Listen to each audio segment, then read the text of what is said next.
नमस्कार दोस्तों, YouTube channel excellent exam में मैं विवेक आपका फिर से स्वागत करता हूं। दोस्तों सीटेट जुलाई 2024 एग्जाम के लिए दोस्तों आज फिर लेकर के आए हुए हैं आपके एसएसटी के मोस्ट इम्पॉर्टेंट क्वेश्चन, जो कि इसी तरीके से या फिर सेम ऐसा ही क्वेश्चन आपको 7 जुलाई के पेपर में मिलेगा। तो ध्यान समझिएगा, इसमें जितना पढ़ाते चलेंगे और इसमें से जो मोस्ट इंपॉर्टेंट क्वेश्चन जिसको वेरी इंपॉर्टेंट करेंगे उस टॉपिक उस क्वेश्चन को बहुत अच्छे से आपको तैयार करना, क्योंकि वह क्वेश्चन आपको उसी तरीके से आपको रिलेटेड मिलेगा। ठीक है, तो इसके लिए आप लोग ध्यान में रखिएगा। और जिन जिन छात्रों को 2-5 अंक से जो है पेपर नहीं निकल रहा है तो उनके लिए खास तौर पर ये सीरीज चल रहा है, तो आप लोग जरूर देखिएगा। और जो नए स्टूडेंट जो पहली बार देना जरूर देखिएगा इस क्लास को, आपको बहुत कुछ जानने को मिलेगा। ठीक है, तो क्लास शुरू करने से पहले आपको बता दिए आपका क्लास सेकंड, इसके पहले हमने क्लास फर्स्ट में जो है 30 क्वेश्चन हमने एसएसटी का कंप्लीट कराया था। ठीक है, बाकी उसी सीरीज का 30 क्वेश्चन आज फिर कंप्लीट करेंगे। ऐसे ही रोज जो है हम लोग सीरीज करते रहेंगे। बाकी आपके पास जितना भी समय बचता है आप सभी के लिए, तो एसएसटी के लिए हमने बार बार यही कहता हूं कि एसएसटी के लिए आपको क्या करना है, 6 to 8। ठीक है, आपको एनसीईआरटी पढ़नी है। अगर ये कवर कर लिया और साथ में आपको सीटेट का जो है पीवाईक्यू यानी प्रीवियस ईयर क्वेश्चन पेपर आपके पास कितने होना चाहिए, 2011 से लेकर के 2024 तक का। बस इतना ही आंख मूंद करके आपको एक्सरसाइज करना, जितना समय बचता है एसएसटी पर आप इतना ही समय देंगे, आप विश्वास मानिएगा आप जो है 45 प्लस आसानी से स्कोर कर पाएंगे। क्योंकि एनसीईआरटी से ही आपको क्वेश्चन पूछे जाते हैं, जितने भी स्टेटमेंट वाले क्वेश्चन, अजर्सन रीजन वाले क्वेश्चन होते हैं।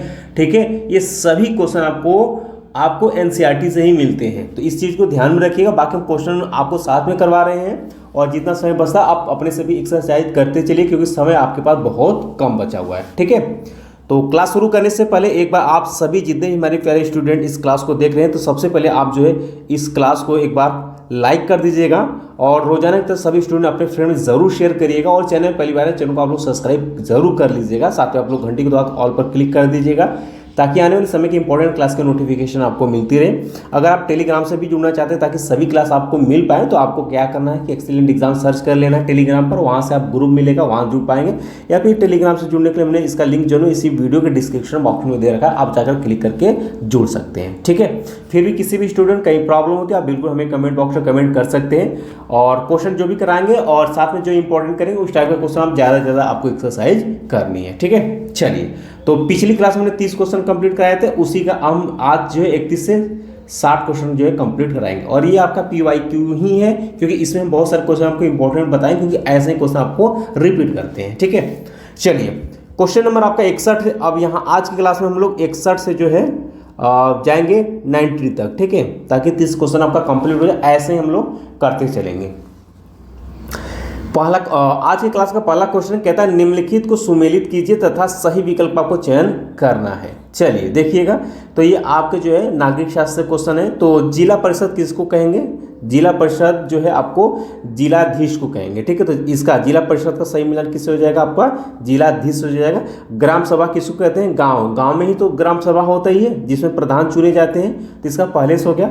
वार्ड समिति जो होता है वो होता है आपका नगर पालिकाएं होती हैं, तो वार्ड समिति का संबंध किस हो जाएगा, नगर पालिका से। और निगम किसको कहते हैं, का संबंध किस हो जाएगा, महापौर से हो जाएगा। ठीक है, तो इस तरीके से आप ऑप्शन यहाँ पर मिला सकते हैं कि कौन सा ऑप्शन जो है सही है। ठीक है, तो स्थानीय स्वशासन की जो ये प्रमुख एजेंसी है जिसका आपको मिलान करना, तो हमने आपको करा दिया है, तो इसका पहला ही ऑप्शन जो है वो आपका करेक्ट सही हो जाता है। ठीक है, अगला क्वेश्चन है, ध्यान समझिएगा, ये वेरी इंपॉर्टेंट क्वेश्चन। ऐसे क्वेश्चन आपको सीटेट में एक क्वेश्चन मिल ही जाता है घुमा फिरा करके। ठीक है, कहता है अनियमित मजदूर यानी कि श्रमिक शब्द की कक्षा में व्याख्या करते हुए आप निम्नलिखित में से कौन से उदाहरण प्रस्तुत करेंगे। यानी अनियमित मजदूर किसे कहते हैं, आपको हम समझाते हैं।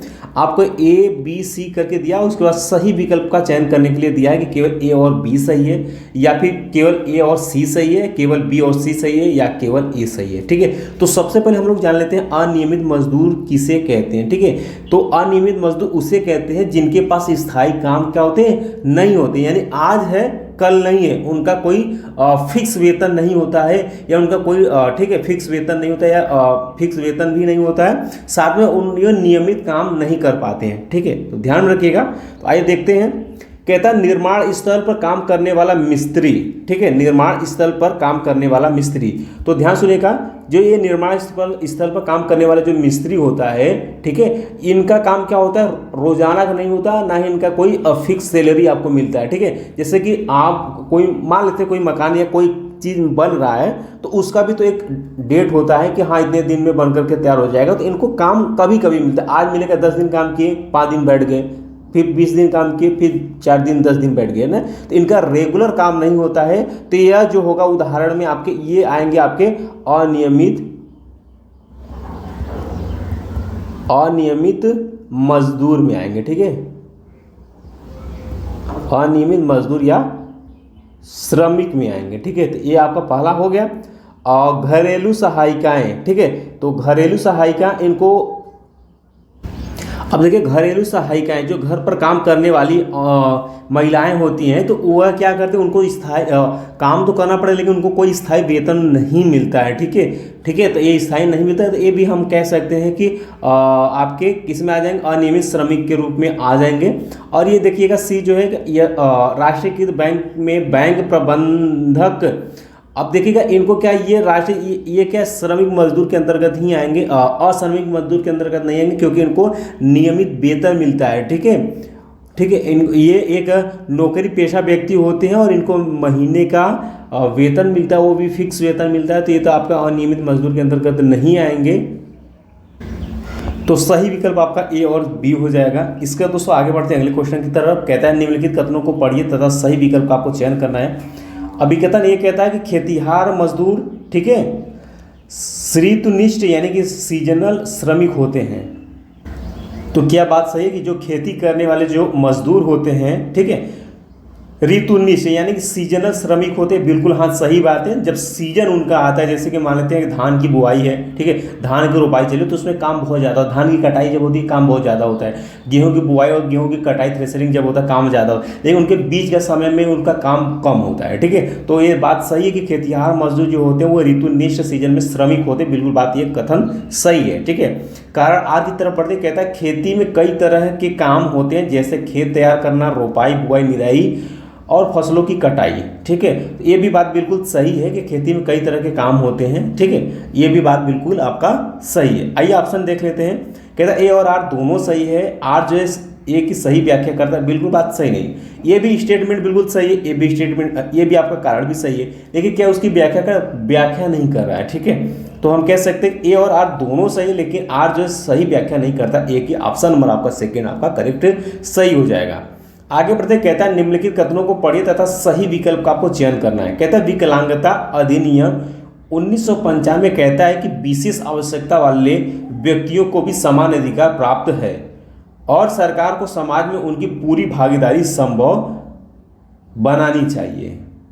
तो बात करते हैं तो ये बात बिल्कुल सही है, ठीक है, ये कथन सही है। ध्यान समझिएगा, कहता है भारत सरकार ने 1995 में जो विकलांग अधिनियम पारित किया था, ठीक है, ये बात सही है। यह कानून कहता है कि विकलांग व्यक्तियों को समान अधिकार है और सरकार को समाज में उनकी पूर्ण भागीदारी को संभव बनाना चाहिए, ये बात कहा गया है उसमें, ठीक है। और ये भी बात कहा गया है कि सरकार इन्हें मुफ्त शिक्षा प्रदान करती है एवं विकलांग बच्चों को जो है मुख्य धारा के स्कूल में एकीकृत करना है, ठीक है। तो ये भी बात इसमें जोड़ा गया है। तो ये भी बात, ये कथन आपका पहला जो हो गया सही हो गया। कहता इस अनुच्छेद के अंतर्गत सरकार को विशेष आवश्यकताओं वाले बच्चों को विशेष विद्यालयों में पृथक करके अलग करना होगा, ऐसा नहीं है, ये आपको एकीकृत कर दिया गया है, अलग नहीं करना है, ठीक है। ये बात बिल्कुल हो गया है गलत। ऑप्शन देख लेते, केवल ये सही, तो केवल यही पहला ऑप्शन क्या हो गया आपका सही हो गया, ठीक है। आगे बढ़ते अगले क्वेश्चन की तरफ। कहता है कि हिंदू अधिनियम धारा, ठीक है, कहता है हिंदू अधिनियम धारा 2005 ने संभव किया। अब आपको ऑप्शन मिलता है 4, आइए देखते हैं। कहता है कि माता पिता की संपत्ति में बेटियों को बराबर का हिस्सा मिलना, क्या ये बात सही है, या पुरुषों को उनकी बहन के दहेज और संपत्ति में अधिकार। सही विकल्प आपको यहाँ पर चयन करना है। तो कहता है ए और बी दोनों सही है, ए और बी दोनों गलत है, ए सही है और बी गलत है, ए गलत है और बी सही है। आइए विकल्प क्लियर कर लेते हैं। कहता है माता पिता की संपत्ति में बेटियों को बराबर का हिस्सा मिलना चाहिए, ये हिंदू अधिनियम धारा 2005 ने संभव किया, ये बात बिल्कुल सही है, ठीक है। यानी हिंदू उत्तराधिकार यानी संशोधन अधिनियम 2005 के अनुसार बेटी को अब जो है एक बेटे के रूप में सदाहित संपत्ति यानी हिंदू अविभाजित परिवार की पैतृक संपत्ति में समान अधिकार होंगे, ये बात कहा गया है। ऑप्शन ये आपका कथन फर्स्ट आपका बिल्कुल सही है। ठीक है, आगे इसमें कहा गया पुरुषों को उनकी बहन के दहेज और संपत्ति में अधिकार, ये बात बिल्कुल गलत है।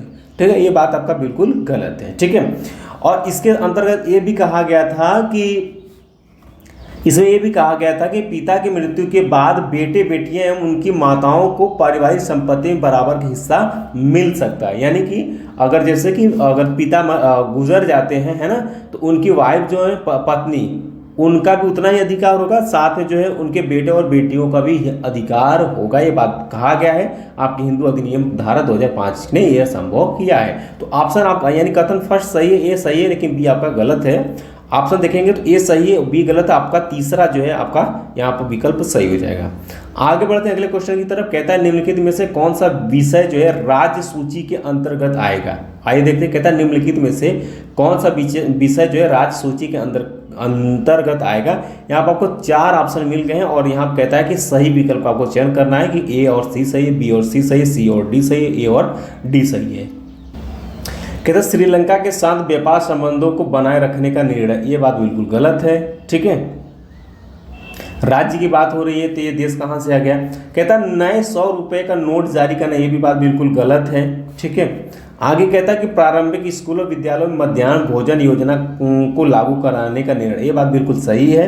किसानों को बिजली विद्युत उपलब्ध कराने का निर्णय, ये भी बात बिल्कुल सही है। ठीक है, तो यहाँ पर अगर हम बात कर लेते हैं, क्योंकि यहाँ पर देखिएगा राज्य के अंतर्गत पूछा हुआ है और ये सभी जो श्रीलंका के साथ व्यापार संबंधों को बनाए रखने के लिए ये किसका है काम है, ये केंद्र का काम है। किसका काम है? केंद्र का काम है।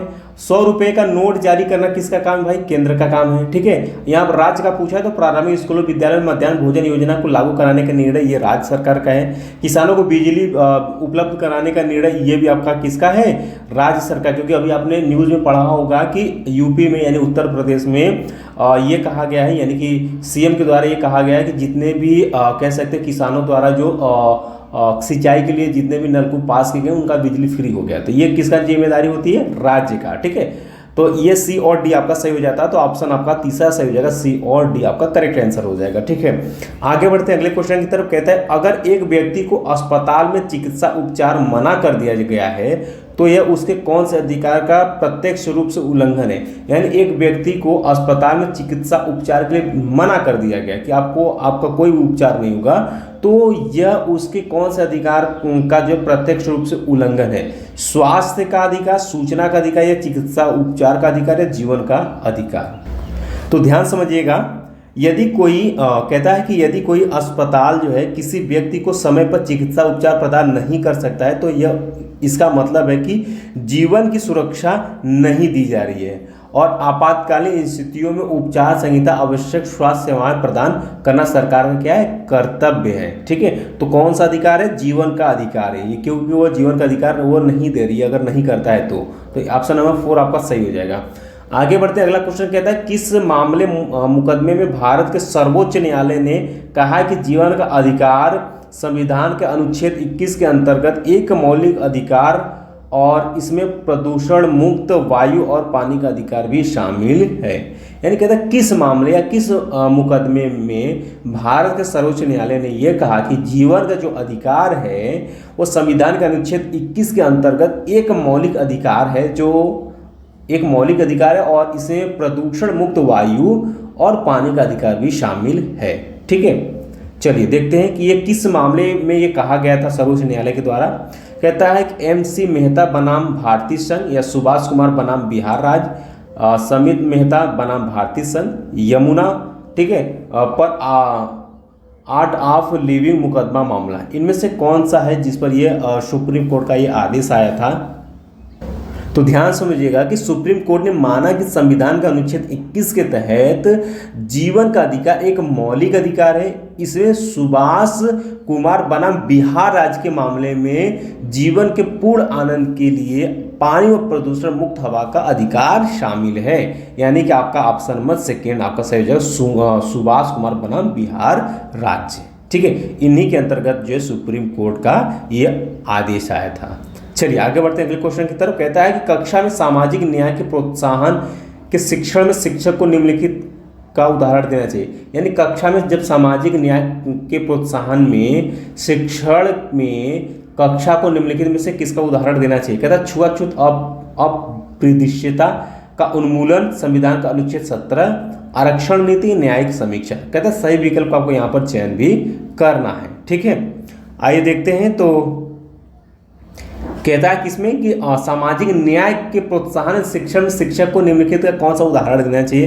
पहला आपको उदाहरण दे देना चाहिए आपका छुआछूत वाला। ठीक है, छुआछूत का उन्मूलन, संविधान का अनुच्छेद 17। ठीक है, और ये अनुच्छेद कहता है कि भारतीय समाज में सामाजिक न्याय को बढ़ावा देने हेतु अब अस्पृश्यता को समाप्त कर दिया गया। भारतीय संविधान के अनुच्छेद 17 के तहत किसी भी रूप में इसका अभ्यास जो है प्रतिबंधित है। ठीक है, ये हो गया आपका। और इसके बाद आरक्षण नीति और आपका न्यायिक समीक्षा। तो न्यायिक समीक्षा आप देंगे। ठीक है, भारतीय संविधान ने समाज में वंचित लोगों के लिए सरकारी नौकरियों में आरक्षण एवं शैक्षिक संस्थानों में कोटा प्रावधान किया हुआ है। ठीक है, तो न्यायिक समीक्षा न्यायिक समीक्षा आपका यहाँ पर नहीं होगा, आपका आरक्षण नीति होगा। कौन सा आरक्षण नीति होगा, न्यायिक समीक्षा नहीं होगा, ये इसके अंतर्गत नहीं आएगा। बी भी आपका क्या हो जाएगा, करेक्ट सही हो जाएगा। ठीक है, तो आपका ए और बी दोनों सही है। तो ऑप्शन आप खोजेंगे तो ए और बी आपका तीसरा ऑप्शन क्या हो जाएगा, करेक्ट सही हो जाएगा। आगे बढ़ते हैं अगले क्वेश्चन की तरफ। कहता है निम्नलिखित कथनों को पढ़िए तथा सही विकल्प आपको चयन करना है। अभिकथन ए कहता है कि लोगों के साथ भेदभाव इसलिए होता है क्योंकि वे गरीब और निर्धन हैं। कारण कहता है कि गरीब या निर्धनता एवं संसाधनों का अभाव भारत में असमानता के मुख्य कारण है। अब अभिकथन ए की तरफ बढ़ते हैं। कहा है कि लोगों के साथ भेदभाव इसलिए होता है क्योंकि वे गरीब या निर्धन है। तो कहता है भेदभाव कैसे होता है, जाति, धर्म, भाषा, पंथ, रंग, आर्थिक स्थिति के आधार पर एक व्यक्ति को दूसरे व्यक्ति से अलग करने की प्रक्रिया को हम क्या कहते हैं, भेदभाव कहते हैं। तो इसमें एक देख सकते हैं निर्धन यानी गरीब अमीर का भी एक क्या होता है, बंटवारा होता है ना। तो ये भी एक भेदभाव। तो ये बात बिल्कुल सही है, ये बात बिल्कुल क्या है भाई आपका करेक्ट सही है। कारण कहता है गरीब, निर्धनता या संसाधनों का अभाव भारत में असमानता के मुख्य कारण। बिल्कुल बात सही है, गरीब या निर्धन व्यक्ति के पास अगर संसाधनों का अभाव होता है तो वो भारत में असमानता के मुख्य कारण में से एक है। ठीक है, ये भी बात बिल्कुल सही है, ये भी बात बिल्कुल सही। और इसकी ये व्याख्या भी कर रहा है, क्या कर रहा है, इसका व्याख्या भी कर रहा है। इंपॉर्टेंट क्वेश्चन है। ऑप्शन आप मिला लीजिए, ए और आर दोनों सही। आर जो है सही व्याख्या करता है आपकी, एक ही आपका पहला ही ऑप्शन आपका करेक्ट सही हो गया। ठीक है,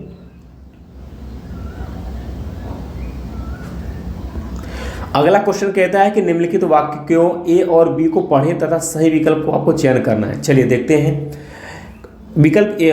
ठीक है, ये कथन ये कहता है कि पाठ्यचर्या में जेंडर परिप्रेक्ष्य को शामिल करना महिलाओं के संदर्भों या प्रतिनिधित्व में बढ़ोतरी मात्र से। बी कहता है पाठ्यचर्या में जेंडर परिप्रेक्ष्य को शामिल करने के लिए मुद्दों की चर्चा में स्त्री प्रेक्ष्य को ध्यान में रखने की आवश्यकता है। आपको कहता है विकल्प आपको चूज कर, विकल्प ए सही, विकल्प बी सही है, दोनों सही है, न तो ए सही है न तो बी सही है। ठीक है, तो ध्यान समझिएगा कि स्कूलों में शिक्षण और सीखने के परिणाम स्वरूप लैंगिक समानता गुणवत्तापूर्ण पाठ्यक्रम में, ठीक है, TEI के साथ साथ शामिल होनी चाहिए। लैंगिक समानता वाले पहलुओं को अपनाने वाली शैक्षिक प्रणालियाँ लैंगिक परिप्रेक्ष्य में स्त्री परिप्रेक्ष्य समानता के प्रति सम्मान करने और प्रतिबद्धता को स्पष्ट रूप से बताने के लिए अपने पाठ्य ढांचे को संशोधन करने में सक्षम है। इसलिए ऑप्शन नंबर आपका बी सही होगा, केवल आपका बी सही होगा, न कि आपका ए सही। ए आपका हो जाता है गलत, बी ही आपका सही हो जाएगा। पाठ्यचर्या में जेंडर परिप्रेक्ष्य को शामिल करने के लिए मुद्दों की चर्चा में स्त्री परिप्रेक्ष्य को ध्यान में रखने की बिल्कुल आवश्यकता, ये बात बिल्कुल करेक्ट है। ठीक है, 72 का क्वेश्चन कहता है चुनाव में मतदान के महत्व पर एक चर्चा की शुरुआत हेतु निम्नलिखित में से कौन सा विषय सबसे प्रासंगिक होगा। यानी चुनाव में मतदान के महत्व पर एक चर्चा की शुरुआत हेतु निम्नलिखित में से कौन सा विषय सबसे प्रासंगिक होगा, इसमें से आपको बतानी है। ठीक है, पहला कहता है देश जिसमें चुनाव के सार्वभौमिक मताधिकार की प्रणाली है, भारतीय नागरिकों के मौलिक कर्तव्य हैं या सार्वजनिक भलाई के लिए सूचित और विवेकपूर्ण निर्णय है, नाबालिग मतदान क्यों नहीं कर सकते। इसमें जो सही विकल्प होगा कि चुनाव मतदान के महत्व पर चर्चा शुरू करने के लिए जिस विषय पर शिक्षक का ध्यान केंद्रित करना प्रासंगिक है वह आपके सार्वजनिक भलाई के लिए सूचित और विवेकपूर्ण निर्णय लेना। यही ऑप्शन आपका क्या होगा, करेक्ट सही होगा। आगे बढ़ते कहता है भूगोल की एक शिक्षिका है, ठीक है, यानी जियोग्राफी की एक शिक्षिका अपने विद्यार्थियों को एक उद्योग स्थापित करने के लिए अवस्थिति के कारकों की गहराई से छानबीन करवाना चाहती है। निम्न में से कौन सी विधि या विधियां अपनाई जा सकती है?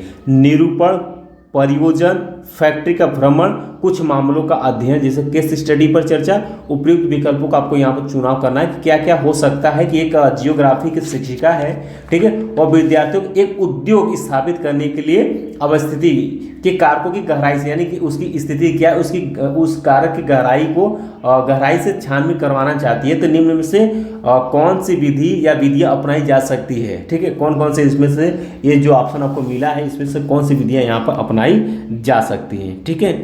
तो कहता है निरूपण, कहता है, ठीक है। तो एक उद्योग को स्थापित करने के लिए जो है एक शिक्षिका क्या करवा सकती है, तो सबसे पहले जो है उस कार को गहराई पता लगाने के लिए कह सकती है, यानी कि उसका अगर विद्यार्थियों को शिक्षिका भेजती है, ठीक है, गहराई से पता लगाने के लिए उद्योग के लिए, तो सबसे पहले जो है वो क्या करेगी, परियोजनाओं को सर्वोत्तम रूप से नियोजित करेगी, ठीक है। तो ये आपका परियोजना हो जाएगा कि कैसे क्या है, ठीक है। इसका फैक्ट्री का भ्रमण भी कर सकती है, ठीक है, कि फैक्ट्री कैसे क्या है, तो भ्रमण भी कर सकती है और कुछ मामलों का अध्ययन केस स्टडी पर भी चर्चा कर सकती है। ये भी बात आपका सही हो जाएगा, यानी कि विकल्प जो का बी, सी और डी, ठीक है, बी, सी और डी, यानी कि ऑप्शन नंबर आपका सेकेंड आपका सही हो जाएगा। आगे बढ़ते हैं, अगला क्वेश्चन कहता है कि 74 नंबर कहता है सन 1975 और 1977 के बीच भारत में आपातकाल की अवधि के दौरान भारत सरकार ने पत्रकारों के लिए कुछ नियम निर्धारित किए और उन्हें दिए गए दिशा निर्देशों का पालन करने के लिए कहा। सभी समाचार पत्रों को कोई भी लेख प्रकाशित करने से पहले सरकार से अनुमति लेने के लिए कहा गया था। यह उदाहरण निम्नलिखित में से किन सिद्धांतों को समझाने के लिए उपयुक्त है, ठीक है। और कहता है कि सामाजिक विज्ञापन, अविवेचन यानी सेंसरशिप, भेदभाव, लोकतंत्र के नुकसान, इनमें से कौन सा ऑप्शन आपका सही हो जाएगा, तो अविवेचन इसका सही आंसर होगा, ठीक है, अविवेचन इसका सही आंसर होगा, यानी सेंसरशिप, ठीक है, सेंसरशिप, अविवेचन वस्तुतः भाषण, सार्वजनिक संचार या प्रेस पर प्रतिबंध इस आधार पर किया जा सकता है कि संबंध सामग्री को आपत्तिजनक, हानिकारक, संवेदनशील या असहज है। सेंसरशिप वस्तुतः सरकार और संबंध नियंत्रक निकायों द्वारा लगाई जाती है, तो इसलिए जो है आपका ये ऑप्शन सही इसमें बैठता है। अगला क्वेश्चन कहता है कि डॉक्टर भीमराव अंबेडकर के बचपन के अनुभवों के रोल प्ले निम्न में से किसे समझने के लिए सामाजिक विज्ञान के विद्यार्थियों के लिए सहायक हो सकता है, यानी कि जो डॉक्टर भीमराव अंबेडकर हैं कि बचपन के अनुभवों के रोल को प्ले करने में निम्न में से किसे समझने में सामाजिक विज्ञान के विद्यार्थियों के लिए सहायक है। ऑप्शन यहाँ पर दे रखा है कथन, उसके बाद सही विकल्प का आपको चयन करना है, ठीक है। तो कथन ये कहता है उन तरीकों साधनों को जिनके द्वारा भारतीय संविधान लिखा गया है, ये नहीं होगा, ठीक है, रोल प्ले करना है, ठीक है। तो कहता है समाज के वंचित वर्गों के साथ सहानुभूति, ये बात बिल्कुल सही है कि समाज के हाशिए वाले वर्ग के साथ जोड़ दिया जाए, ये बात बिल्कुल सही है। और सी कहता औपनिवेशिक समय में अपस्पृश्यता का चलन कैसा था, यानी कि औपनिवेशिक काल में अस्पृश्यता कैसे प्रचलित थी, इस पर जोर दिया जा सकता है, ये भी बात सही है। तो विकल्प आपका बी और सी आपका करेक्ट सही हो जाएगा। आगे बढ़ते हैं, कहता है स्वास्थ्य क्षेत्र में सरकार की भूमिका थीम को पूरा करवाने हेतु एक प्रारंभिक विद्यालय की शिक्षिका योजना बना सकती है। कहता है स्वास्थ्य क्षेत्र में सरकार की भूमिका थीम को पूरा करवाने हेतु एक प्रारंभिक विद्यालय की शिक्षिका योजना बना सकती है। कैसे कैसे योजना बना सकती है, कथन आपको दे रखा है और कहता है उपयुक्त विकल्प आपको यहाँ पर चुनाव भी करना है, ठीक है। आइए कथन देखते हैं। ये कहता है ग्रामीण व शहरी क्षेत्रों में उपलब्ध स्वास्थ्य सुविधाओं को वाद विवाद करवाना, ये भी बात बिल्कुल कथन सही है। साफ पीने के पानी की उपलब्धता पर चर्चा करना, ये भी बात हो जाएगा इसमें। सार्वजनिक व निजी स्वास्थ्य सेवाओं की तुलना करवाना, ये भी बात सही है। सार्वजनिक स्वास्थ्य व्यवस्था संबंधी केरल की केस स्टडी, ये भी हम बता सकते हैं इसके अंतर्गत, यानी कि ए बी सी और डी चारों यहाँ पर ये आपके क्या हो जाएंगे, सही हो जाएंगे। ठीक है, तो आपका चौथा सही हो जाएगा ए बी और सी डी। 77 नंबर क्वेश्चन कहता है सामाजिक विज्ञान की कक्षा में बच्चों में चिंतन प्रक्रिया तथा समालोचनात्मक दृष्टिकोण को प्रोत्साहित करने हेतु निम्न में से कौन सी युक्तियाँ सबसे उपयुक्त है। ये वेरी इंपॉर्टेंट है। ये क्वेश्चन जो है आपके किससे, शिक्षण शास्त्र यानी कि आपके एसएसटी के पेडागोजी क्वेश्चन, इससे क्वेश्चन एक बनेगा, आपको एक या दो आपको मिलेगा पेपर, ध्यान समझिएगा। कहता है सामाजिक विज्ञान की कक्षा में बच्चों में चिंतन, ठीक है, चिंतन प्रक्रिया तथा समालोचनात्मक दृष्टिकोण को प्रोत्साहित करने हेतु निम्न में से कौन सी युक्तियाँ सबसे महत्वपूर्ण है। मुद्दों पर चर्चा करना, दृश्य सर्व सामग्री यानी कि ऑडियो विजुअल, शिक्षक का मत, उपयुक्त विकल्प आपको सही चुनाव यहाँ पर करना है। तो चलिए कथन ए कहता है, ठीक है, कथन ए कहता है कि मुद्दों पर चर्चा करना, ये बात बिल्कुल सही हो जाएगा। ठीक है, क्योंकि हमें क्या करना है, चिंतन और समालोचना दृष्टिकोण को प्रोत्साहित करने हेतु निम्न में से कौन सी युक्तियाँ सबसे उपयुक्त है, तो हम मुद्दों पर चर्चा कर सकते हैं। दृश्य श्रव्य सामग्री ये कुछ खास नहीं है। ठीक है, ये हम दिखाकर क्या, ये नहीं होगा। ठीक है, शिक्षक का मत ये हो सकता है कि शिक्षक का किसर मत, ये भी बात सही है। तो सही विकल्प करना है तो ए और सी आपका सही हो जाएगा, बी और सी, ए और बी, ए और सी आपका तीसरा ऑप्शन आपको क्या हो जाएगा, सही हो जाएगा। ठीक है, आगे बढ़ते हैं। 78 नंबर क्वेश्चन कहता है भारत के मौसमों की चर्चा करने हेतु एक शिक्षिका एक पाठ योजना बना रही है। ठीक है, भारत के मौसमों की चर्चा करने के लिए एक शिक्षिका पाठ योजना बना रही है। तो कहता है कि वह इसे अपने द्वारा पढ़ाए गए संप्रत्यय के साथ जोड़ना चाहती है। उसने इससे पहले निम्नलिखित संप्रत्ययों में से कौन सा संप्रत्यय पढ़ाया होगा। यानी ध्यान से शिक्षिका जो है मौसमी बारे में क्या चर्चा करना चाहती है और इसको आपको संप्रत्यय के साथ जोड़ना चाहती है, पढ़ाए गए संप्रत्यय के साथ जोड़ना चाहती है। तो वह क्या पढ़ाया होगा इसके पहले, लीप वर्ष पढ़ाया हो, शिक्षिका ने पढ़ाया होगा, परिक्रमण पढ़ाया होगा, या घूर्णन पढ़ाया होगा, या प्रतिदीप्ति वृत्त पढ़ाया होगा। तो सही विकल्प कौन सा होगा, सही विकल्प आपका दूसरा होगा, परिक्रमण। अब ध्यान से, परिक्रमण क्यों पढ़ाया होगा, क्योंकि जब जो है पृथ्वी सूर्य के चारों ओर चक्कर लगाती है तो अक्ष का उत्तरी छोर हमेशा उत्तर तारे की ओर होता है और झुका सूर्य के चारों ओर अपनी क्रांति के साथ मौसमी परिवर्तन का कारण बनता है। यानी कि परिक्रमण होगा तभी मौसम संबंधी घटनाएं होंगी। ठीक है, और जब उत्तरी गोलार्ध में गर्मी होती है तो दक्षिण में सर्दी होती है और ये जस्ट फिर इसके बाद जब उल्टा होता है तो इसके जस्ट ये उल्टा होता है। इसलिए भारत के मौसमी पर चर्चा करने के लिए पाठ योजना बनाते समय क्रांति की आवश्यकता पर चर्चा की जानी चाहिए, यानी परिक्रमण के ही कारण मौसम संबंधी परिवर्तन घटनाएं होती, इसलिए जो है शिक्षिका ने परिक्रमण पढ़ाया होगा। ठीक है, तो सेकेंड ऑप्शन आपका सही हो जाएगा।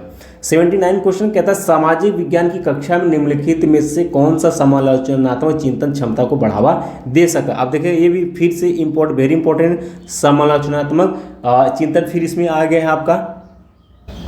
तो कहता है आपको यहाँ पर कथन दे रखा है, कहता है सही विकल्प को आपको चयन यहाँ पर करना है। ठीक है, तो कहता है दिए गए तर्क हेतु साक्ष्य का स्रोत पूछना, ये बात बिल्कुल सही है। ये इसके अंतर्गत समालोचनात्मक चिंतन के अंतर्गत आ जाए। ये समालोचनात्मक चिंतन क्षमता को क्या करेगा, बढ़ावा देगा। विद्यार्थियों को अपने शब्दों में विवरण देने के लिए प्रोत्साहित करना, हाँ उनको अपने बारे में उनको विवरण देने के लिए प्रोत्साहित करना है कि आप कैसे कर सकते हो, आप दे सकते हो, इस तरीके से करना, ये भी बात बिल्कुल सही है। कहता है विद्यार्थियों को केवल शब्द आ गया, देखते ही आंसर कट करेंगे कि एक ही तरीके से व्याख्या करने के लिए प्रोत्साहित करना, ये बात बिल्कुल गलत है। एक तरीके से नहीं, कई प्रकार का तरीका होना चाहिए। शिक्षक द्वारा कई गई बातों को ज्यों का त्यों वर्णित कर देना, ये तो रट्टू वाला बात हो गया, ये भी बात आपका गलत हो गया। तो ए और बी ही आपका करेक्ट आंसर होगा, पहला आपका करेक्ट सही हो जाएगा। आगे बढ़ते 80 नंबर क्वेश्चन कहता है सामाजिक विज्ञान की कक्षा में निम्नलिखित गतिविधियों में से कौन सा समालोचनात्मक चिंतन को बढ़ावा दे सकते। आप देखिए सेम क्वेश्चन पूछा हुआ है। ठीक है, ये 2022 का ही सेट है। ठीक है, 2022 सेट है, 3 क्वेश्चन देख सकते हो, यहीं पर आपको आ गया समालोचनात्मक चिंतन के अंतर्गत किसको बढ़ावा देता है। ठीक है, कहता है प्रश्नोत्तरी यानी क्विज का आयोजन करना जिसमें सभी प्रश्नों के उत्तर शिक्षक द्वारा लिखवाए गए नोट्स में है। तो ये कथन तो आपका होगा नहीं, क्योंकि ये रटने वाली बात हो गई, जो टीचर लिखा है वही आप रट करके आप बोले, ये बात नहीं होगा। ठीक है, बी कहता है कि विद्यार्थियों को नियमित तौर पर पाठ्य पुस्तक की विषय वस्तु को पढ़ने के लिए प्रोत्साहित करना। तो ये भी कुछ खास आंसर नहीं है, ये भी एक तरीके से देखें तो रोज रोज एक ही काम हो रहा है कि आपको किताबी कीड़ा बनना है। ये भी बात आपके समालोचनात्मक चिंतन को ये बढ़ावा नहीं देगा। ठीक है, आगे सी कथन कहता है कक्षा में वाद विवाद आयोजित करने के लिए सामान्य ज्ञान के विषय उपलब्ध करवाना। ये बात सही है, ये समालोचनात्मक चिंतन को बढ़ावा देगा। ठीक है, डी कहता है कि बच्चों को समाचार पढ़ने तथा उस विषय वस्तु पर सवाल करने के लिए प्रोत्साहित करें। ये बात और भी अच्छा परफेक्ट है कि समालोचनात्मक चिंतन को बढ़ावा देने के लिए बच्चों को समाचार पढ़ने और उस विषय पर यानी जो उन्होंने पढ़ा जो सुना उस विषय वस्तु पर सवाल करने के लिए उनको प्रोत्साहित करने। ये बात बिल्कुल सही। तो सही विकल्प आपको चयन करना है, तो सी और डी आपका सही हो जाएगा। तो सी और डी आपका जो है आपका चौथा ऑप्शन आपका करेक्ट है, सही हो जाएगा। 81 नंबर के क्वेश्चन की तरफ बढ़ते हैं। कहता है विद्यार्थियों द्वारा कक्षा में पूछे गए प्रश्न हमारे शहर इतने गंदे क्यों हैं को संबोधित करने के लिए शिक्षिका इस पर विभिन्न दृष्टिकोण उपलब्ध करवाने का निर्णय लेती है। कहता है निम्न में से कौन सी सबसे उपयुक्त युक्ति होगी। ठीक है, और यहाँ पर जो है आपको 4 ऑप्शन आपको मिल जाता है कि इसमें से कौन सी सबसे उपयुक्त युक्ति होगी। ठीक है, तो कहता है स्थानीय सफाई कर्मचारी के उनके कार्य अनुभवों और उनके सामने आने वाली चुनौतियों को साझा करने हेतु कक्षा में आमंत्रित करना। तो इस क्वेश्चन का जो सही आंसर होगा वो पहला ही आपका सही हो जाएगा कि स्थानीय सफाई कर्मचारी के उनके कार्य अनुभव और उनके सामने आने वाली चुनौतियों को साझा करने हेतु कक्षा में आमंत्रित करना उनको। और बी कहता है कि ठोस अपशिष्ट पदार्थों को प्रबंधन के एक विधि, ये गलत हो जाएगा। सी और तीसरा और चौथा ये भी आपका गलत हो जाएगा। ठीक है, 82 की तरफ बढ़ते हैं। कहता है 82 नंबर क्वेश्चन कहता है कि सामाजिक विज्ञान के एक शिक्षक चाहते थे कि उनके छात्र पिछली राज्य सरकार द्वारा लागू की गई स्वास्थ्य नीति को समझे। पूर्व स्वास्थ्य मंत्री का लेख इस विषय पर विस्तृत जानकारी देता है, लेकिन उन पर हाल ही में भ्रष्टाचार के आरोप लगे हैं, इसलिए शिक्षक असमंजस में है कि उसे इस लेख का उपयोग करना चाहिए या नहीं। कहता है सामाजिक विज्ञान के शिक्षक के लिए निम्नलिखित में से कौन सी सबसे जिम्मेदारीपूर्ण कार्रवाई होगी यहाँ पर। ठीक है, आइए देखते हैं। तो कहता है एक बार मैं क्वेश्चन फिर से समझा देता हूँ। कहता है सामाजिक विज्ञान के एक शिक्षक है, वो चाहते हैं कि उनके छात्र पिछली राज्य सरकार द्वारा लागू की गई जो नई स्वास्थ्य शिक्षा नीति को क्या है अच्छे समझे। लेकिन आगे इसी में कहता है कि उन्हीं सरकार ने जो पूर्व स्वास्थ्य मंत्री का लेख इस विषय पर विस्तृत जानकारी देता है। ठीक है, यानी कि जो ये लेख है इस पर जो पूर्व स्वास्थ्य मंत्री हैं उनका विषय पर जो है विस्तृत जानकारी देता है, लेकिन एक समस्या उनके साथ, लेकिन उन पर हाल ही में भ्रष्टाचार के आरोप लगे हैं कि वो भ्रष्टाचारियों ने उन्होंने भ्रष्टाचार किया हुआ है। तो अब कहता है अब टीचर असमंजस में हो गया। कहता है इसलिए शिक्षक असमंजस में है कि उसे इस लेख का उपयोग करना चाहिए या नहीं करना चाहिए। तो कहता है सामाजिक विज्ञान के शिक्षक के लिए निम्नलिखित में से कौन सी जिम्मेदारीपूर्ण कार्रवाई यहाँ पर होगी।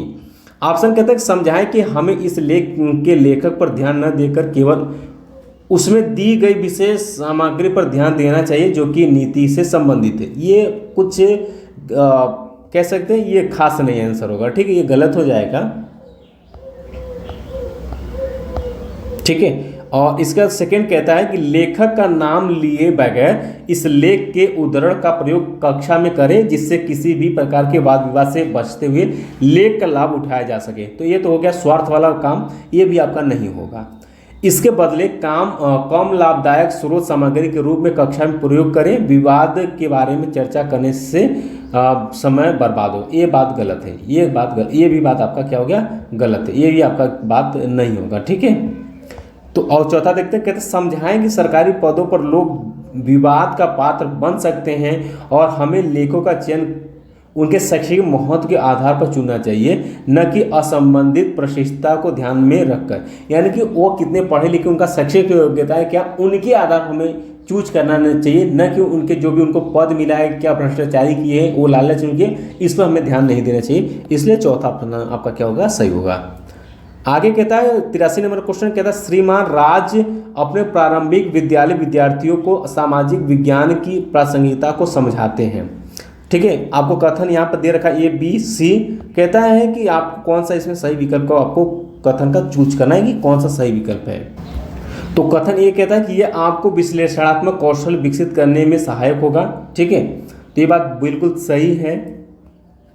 और यह अन्योन्याश्रित विश्व में समायोजन के लिए विभिन्न संस्कृतियों की सराहना करने की आवश्यकता है, ये भी बात सही होगा। तुम्हें सामायिक वास्तविकताओं से लैस होना होगा, ये भी बात सही है। से चर्चा के विषय के तौर पर कौन से कथन आपको सही है, तो तीनों कथन सही हो जाएंगे, तो आपका ए बी और सी यानी चौथा ऑप्शन आपका सही हो जाएगा। 84 नंबर क्वेश्चन कहता है सामाजिक विज्ञान परियोजना करते हुए निम्न में से कौन सा प्राथमिक स्रोत के प्रयोग की ओर संकेत देता है। कहता है समाचार पत्रिका पढ़ना, एक फीचर फिल्म देखना, एक वृत्त चित्र देखना, एक ऐतिहासिक स्मारक का भ्रमण करना एवं परीक्षण करना। ठीक है, ये आपको यहाँ पर 4 विकल्प यहाँ पर आपको दिया गया है, तो ध्यान सुने। कहता है कि प्राथमिक स्रोत एक मूल दस्तावेज एवं प्रामाणिक विषय वस्तु होता है जिससे किसी विषय या घटना के बारे में हम मूल ज्ञान प्राप्त कर सकते हैं, मूल ज्ञान प्राप्त होता है। ठीक है, एक ऐतिहासिक स्थापत्य स्थल का दौरा कर उसकी जांच करना एक स्कूल की सामाजिक विज्ञान परियोजना का कार्य कर रहे छात्रों द्वारा प्राथमिक स्रोत के उपयोग का प्रमाण है। ठीक है, इसलिए जो है आप ऑप्शन नंबर 4 की तरफ बढ़ेंगे, एक ऐतिहासिक स्मारक का भ्रमण कर एवं परीक्षण करना। 85 नंबर क्वेश्चन कहता है एक सामाजिक विज्ञान शिक्षिका अपने विद्यार्थियों को रेगिस्तान में लोगों का जीवन विषय पर परियोजना कार्य करने के लिए कहती है, यानी रेगिस्तान में लोगों का जो जीवन उस विषय पर परियोजना कार्य करने के लिए कहती इस परियोजना को करने के लिए निम्न को क्रम में लगाइए कि कैसे कैसे आप परियोजना में इसको करेंगे। ठीक है, कहते हैं कक्षा में परिणामों का प्रदर्शन करने यानी प्रेजेंट करना, आंकड़े ठीक है, कहता है आंकड़े एकत्रण की योजना बनाना, जलवायु जीवन शैली खान पान आदतें इत्यादि आंकड़ों के स्रोत को ढूंढना, आंकड़ों एकत्र करना व उनका प्रदर्शन करना, उस रेगिस्तान के बारे में निर्णय लेना जिस पर परियोजना बनाई जाती है। और ई है इसमें कि परियोजना कार्य हेतु उद्देश्यों का निर्माण करना। कहता है सही विकल्प आपको यहाँ पर चूज करना है। ठीक है, तो ध्यान सुनिएगा, सबसे पहले अगर हम करेंगे तो उस रेगिस्तान के बारे में निर्णय लेना जिस पर हमें परियोजना बनानी है। तो सबसे पहले किस पर हमें बनानी है, बात है कि रेगिस्तान में ही हमें करनी है कि रेगिस्तान के लोगों के जीवन कैसे है, उन्हीं परियोजना काम करना है। तो सबसे पहले जो है हम जो है उस रेगिस्तान के बारे में निर्णय लेंगे जिस पर हमें उस स्थान का निर्णय लेंगे जहाँ पर हमें परियोजना बनानी है। तो डी सबसे पहले हो जाएगा। ठीक है, डी जो है आपका क्या होगा, सबसे पहले हो जाएगा। इसके बाद दोस्तों परियोजना कार्य हेतु उद्देश्यों का निर्माण करेंगे कि हमें इस परियोजना कार्य के लिए कौन सा हमें उद्देश्य का निर्माण करना है, किस लिए हम ये परियोजना कर रहे हैं। ठीक है, तो आपका ई जो होगा वो दूसरे स्थान पर आ जाएगा। ठीक है, और इसके बाद दोस्तों हम आगे बढ़ेंगे तो कहते हैं आंकड़े एकत्रण की योजना बनाना। इसके बाद हम आंकड़ा एकत्र करेंगे, इसलिए बी आपका तीसरे नंबर पर आ जाएगा। जलवायु जीवन शैली खान पान आदतों इत्यादि पर आंकड़ों के स्रोतों को ढूंढना, आंकड़े एकत्र करना व उनका प्रदर्शन करना, ये हो जाएगा आपका चौथे नंबर पर आ जाएगा सी। ठीक है, और लास्ट में आ जाए कक्षा में परिणामों का प्रदर्शन करें, यानी हम प्रेजेंट करेंगे हमने कैसे कैसे क्या क्या किया, हम उसको लास्ट में रखेंगे यानी प्रेजेंट करेंगे, ये आपका 5वें नंबर पर आ जाएगा। ठीक है, तो आप देख लीजिएगा पहले डी ई, ठीक है, डी ई बी सी ए आपका सेकेंड ऑप्शन सही हो जाएगा। 86 कहता है विद्यालय में कर्मचारी की नियुक्ति करने हेतु विकसित किए जाने वाली आकलन विधि की प्रकृति में होना चाहिए। ठीक है, यानी कहता है विद्यालय में कर्मचारी की नियुक्ति करने हेतु विकसित किए जाने वाली जो आकलन है, आकलन विधि की प्रकृति में होना चाहिए। ठीक है, अधिगम का आकलन या अधिगम की तरह आकलन या अधिगम के लिए आकलन या रचनात्मक आकलन, कौन सा इसमें ऑप्शन आपका सही हो जाएगा। तो इसका पहला ही ऑप्शन सही हो, अधिगम का आकलन करेंगे, पहला ऑप्शन आपका सही हो जाएगा। कहता है एक स्कूल में एक कर्मचारी की भर्ती हेतु विकसित किए गए मूल्यांकन की प्रकृति वस्तुतः सीखने का आकलन जो होगा वह सबसे सर्वोत्तम होगा। यानी सीखने का आकलन यानी अधिगम का आकलन के बाद जो होता है कि यह निर्धारित करने के लिए कि क्या हुआ है और इसका उपयोग किया जाता है छात्रों के लिए भविष्य के सीखने के लक्ष्यों और मार्गों की योजनाएं बनाता है। ठीक है, तो आपका पहला ऑप्शन पर सही हो जाएगा। 87 नंबर क्वेश्चन कहता है निम्नलिखित का मिलान करें तथा सही विकल्प आपको यहाँ पर ढूंढना है। ठीक है, तो कहता है अधिगम चुनौतियां, योगात्मक आकलन, प्रवेश द्वार, रचनात्मक आकलन, प्रमाणीकरण, स्थापना, प्लेसमेंट आकलन, अधिगम प्रगति, निदानात्मक आकलन। ठीक है, ये है आपका कि कौन सा इसका सही है। तो चलिए, तो अधिगम चुनौतियां, इसका किससे संबंध होगा, अधिगम चुनौतियां जो संबंध होगा वो आपका निदानात्मक आकलन से होगा। यानी कि ए का हो जाएगा आपका चौथा हो जाएगा, ठीक है। प्रवेश व्यवहार ये पद स्थापना आकलन होगा, प्रवेश व्यवहार जो पद, ठीक है, क्या होगा भाई आपका पद स्थापन यानी आकलन होगा, यानी प्लेसमेंट होगा। ये सी का आपका जो कौन सा होगा आपका तीसरा हो जाएगा, सॉरी प्रवेश व्यवहार का जो संबंध होगा वो स्थापन प्लेसमेंट आकलन से होगा, ठीक है। तो बी का आपका क्या होगा तीसरा हो जाएगा। और प्रमाणीकरण, ठीक है, प्रमाणीकरण का जो संबंध होगा वह योगात्मक आकलन से होगा। प्रमाणीकरण का संबंध किससे होगा, योगात्मक आकलन, यानी इसका पहले से हो जाएगा, ठीक है। और इसके बाद जो अधिगम सी है, जो अधिगम प्रगति है, ठीक है, अधिगम जो प्रगति है ये रचनात्मक आकलन के अंतर्गत आएगा, ठीक है। रचना यानी इसका हो जाएगा आपका दूसरा हो जाएगा, ये है, ये सी नहीं है, ये डी है, ठीक है, डी है। तो ऑप्शन आप यहाँ पर मिला सकते हैं, आपका दूसरा आपका करेक्ट सही हो जाएगा, ठीक है। आगे बढ़ते हैं 88 नंबर क्वेश्चन, कहता है निम्न में से कौन से प्रश्न अधिगमकर्ता के संकलनात्मक ज्ञान का आकलन करते हैं, ठीक है। कहता है राज्य तथा सरकार के बीच के अंतर पर चर्चा कीजिए, या मौलिक अधिकार क्या इस पर चर्चा करिए, भारत गणतंत्र कब मनाया जाता है, क्या होगा यदि चुने गए प्रतिनिधियों की शक्ति पर कोई प्रतिबंध न हो, किस पर आपको यहाँ पर चर्चा करना है। ये चार आपके ए बी सी और डी यानी कि ये चार कथन यहाँ पर दिए गए, कहता है कि ठीक है। और यहाँ पर आपको विकल्प दे रखा है, कौन सा विकल्प इसमें क्या होगा सही होगा, ठीक है। तो चलिए देखते हैं, कहता है कि राज्य तथा सरकार के बीच में के अंतर को पर चर्चा करना ये संकलनात्मक ज्ञान का आकलन करते हैं, तो ये बात बिल्कुल सही है, ठीक है, ये आपका सही हो जाएगा। और इसका तो मौलिक अधिकार क्या इस पर चर्चा करना, ये भी बात सही हो जाएगी। इसके अंतर्गत भारत गणतंत्र दिवस कब मनाया जाए, तो ये नहीं होगा। और क्या होगा ये भी आपका नहीं होगा। ऑप्शन जो होगा वो आपका क्या होगा, पहला ही आपका क्या हो जाएगा सही हो जाएगा, ए और बी आपका करेक्ट हो जाएगा। 89 नंबर क्वेश्चन कहता है कि जोया मैडम यह सुनिश्चित करना चाहती है कि विद्यार्थियों ने सरकार के विभिन्न प्रकारों के संप्रत्य को समझ लिया। कहता है निम्न में से कौन सा प्रश्न उसके समझ के बारे में शिक्षिका को निर्णय लेने के लिए सक्षम बनाएगा, ठीक है। आइए देखते हैं, कहता है आपको क्या लगता है कि उन लोगों का निर्णय लेने में कैसे भागीदार बनाया जाए जिन्हें ये निर्णय प्रभावित करेंगे, ये बात है। कहता है राजतंत्र की प्रजातंत्र से तुलना कीजिए, यही बात आपका क्या करेक्ट आंसर हो जाएगा, ध्यान समझिएगा। कहता है राजतंत्र सरकार का एक रूप है जिसमें एक व्यक्ति सम्राट आजीवन राज्य का मुखिया होता है, ठीक है। लेकिन लोकतंत्र में क्या होता है कि लोकतंत्र सरकार का एक रूप है जिसमें लोगों को अपने प्रतिनिधि चुनने की क्या होती है अधिकार होती है, आज़ादी होती है। अतः विभिन्न प्रकार की सरकारों को वैचारिक आधार पर यथा स्वतंत्र की तुलना लोकतंत्र से करना यहाँ प्रासंगिक है। इसलिए जो है ऑप्शन आपका सही हो जाएगा कि राजतंत्र की प्रजातंत्र से तुलना कीजिए, यही ऑप्शन आपका सही हो जाएगा। आज के क्लास का लास्ट क्वेश्चन है 90, कहता है एक आकलन कार्य में छात्रों को चित्र के माध्यम से जल चक्र समझाने के लिए कहा गया, ठीक है। कहता है एक आकलन कार्य में छात्रों को चित्र के माध्यम से जल चक्र समझाने के लिए कहा गया। कहता है इस कार्य के माध्यम से छात्र के ज्ञान या समझ के निम्नलिखित में से कौन से पहलू का आकलन नहीं किया जा सकता है, ठीक है, कौन सा आकलन इसमें नहीं किया जा सकता है। कहता है जल चक्र के चार मुख्य चरण, वर्षा और संघनन के बीच अंतर, पानी किस प्रकार लगातार रूप बदलता है, या मीठे पानी के स्रोत। तो जो आकलन नहीं किया जा सकता वह यही होगा मीठे पानी के स्रोत, ठीक है। यानी जल चक्र को वातावरण में पानी के लगातार पुनर्चक्रण की एक प्राकृतिक प्रक्रिया के रूप में परिभाषित किया जा सकता है या किया जाता है। इसे जल विज्ञान चक्र के रूप में भी जाना जाता है। पृथ्वी और वायुमंडल के बीच जल चक्रीय प्रक्रियाओं के दौरान पानी पदार्थ की तीन अवस्था ठोस, तरल और गैस के में बदल जा सकता है। लेकिन कहता है उपयुक्त जानकारी से हम यह नहीं समझ सकते हैं कि ये जो जल चक्र आरेख की समझ से ताजे पानी के जो स्रोत का आकलन किया जा सकता है, ये कि मीठा है कि कैसा है, ये है। तो ये है कि पानी मीठे पानी के स्रोत, ये इसका आकलन हम ये इसमें नहीं किया जा सकता, इसलिए चौथा ऑप्शन इसमें सही हो जाएगा।